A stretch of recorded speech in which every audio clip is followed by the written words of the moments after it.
With food insecurity rising across the state, one community is trying to do a little more to help those with less.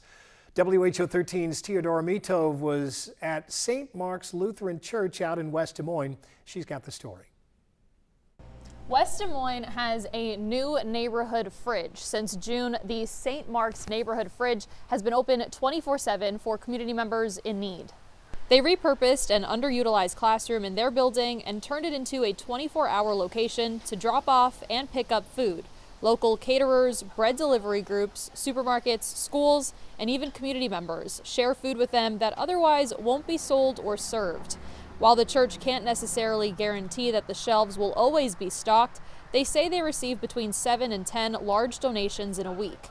Their fridge and freezer is then filled with this food, and community members are welcome to take what they need. The pastor said their goal was to help the community and limit food waste. Our goals are to find ways to connect with anybody and everybody who has food waste in their life.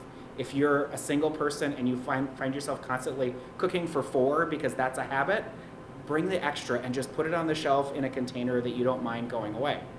If you know a caterer, if you know somebody who is making food and they get too much of it, we would love to be able to make that connection because our goal is not necessarily to solve the problem, but one person at a time make a difference and let people know that they're loved and people are thinking about those who are hungry.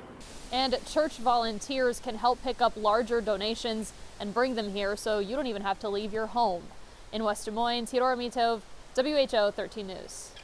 Earlier today, the church celebrated 4 months of that neighborhood fridge.